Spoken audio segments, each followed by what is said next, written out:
If you're familiar with North Carolina history, you've probably heard about the lost colony of Roanoke Island.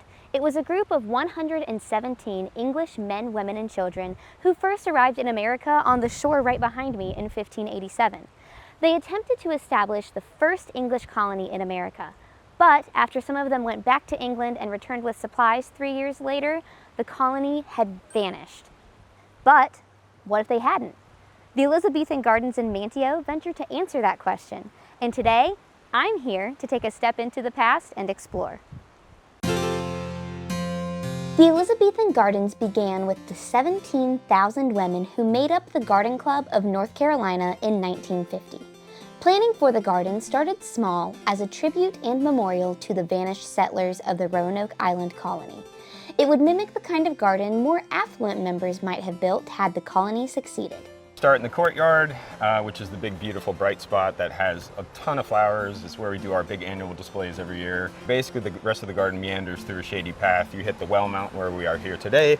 Virginia Dare is right to my left, and that takes you to the sunken garden. And then from there, you really can absorb the best part of the garden, which is the forest. The Camellia collection takes you to one of the other oldest parts of the garden in the Lion Couchant bird bath, which is just a beautiful, detailed work in marble. And then that will get you through the loop from there. Working within a period of time, right? The Elizabethan era was a very specific time. There's things they would have done and would not have done.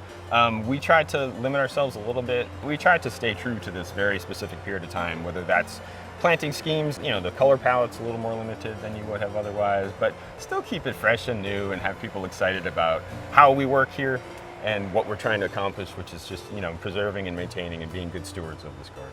The gardens are in bloom almost year-round.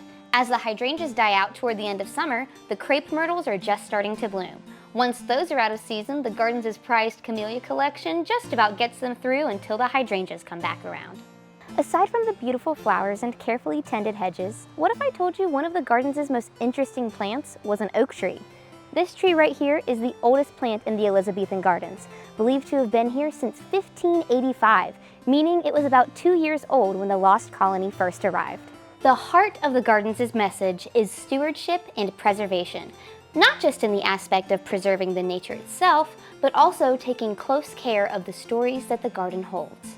There are almost 500 years of history held in these 10 acres, from 16th century Italian statues in marble to a bronze piece made in 2006. One example is the 19th century statue of Virginia Dare, the first English child born in America and a member of the Roanoke colony.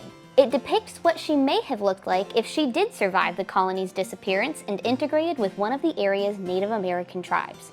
No one truly knows what became of her, as she was a small child when the colony went missing. But here in the Elizabethan Gardens, her story is preserved and passed on to be told for generations to come.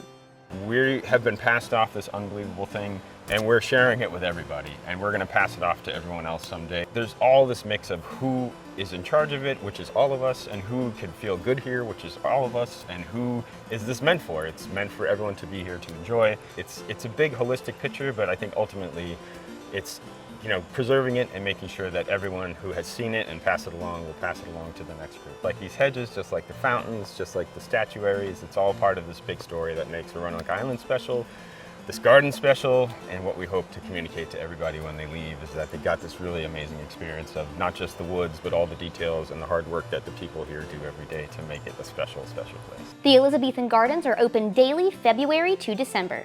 They hold events throughout the year and also offer volunteer opportunities. You can check them out online at elizabethangardens.org or on social media at Elizabethan Gardens.